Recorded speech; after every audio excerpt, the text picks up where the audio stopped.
Today's one of my favorite days of the year that we get to celebrate our student athletes along with their parents, their families, their close friends, their classmates, their principals, their teachers, their coaches.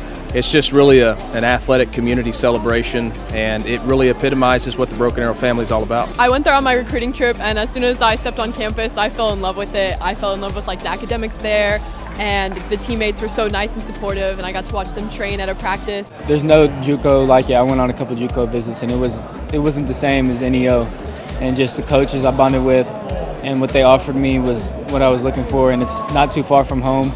So I get another year and a half or 2 years close to home, so that's a good thing. So it was good for my family, good choice. I chose Independence because I feel like, that was the best situation for me to get to a Power 5 school, as soon as possible.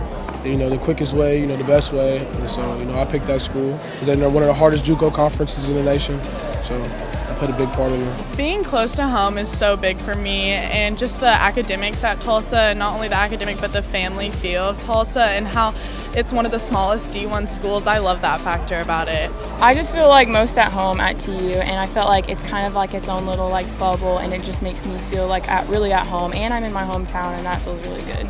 When I went on the campus, it was beautiful, and I love the college town. Everybody in the town just love the people. And for me to get as much love as I did on the spring break, just imagine how it would be during football season. They shut the whole town down just for the football games, and going to the football games is just crazy. They're just packed out, and everybody's there to support.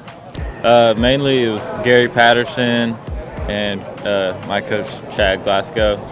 They really influenced me to go there. I think they're really good coaches, and they know what they're doing down there. And the school's in a very good area. It's a great place, and then I got family down there, so it just seemed like a good fit for me. I just felt like the best opportunity was at Kansas, so yesterday I called Les Miles and told him. Me and Zach have always had a little competitive thing.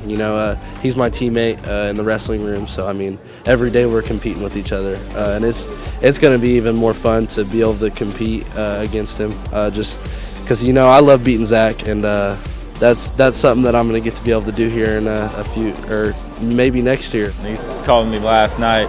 He finally figured it out. I didn't really know where he was going to go, but I think he found where he really wanted to go. I'm very excited to compete against him and in the same conference, and when we're about to play each other, call each other ahead, exchange jerseys at the game, something like that would be really cool.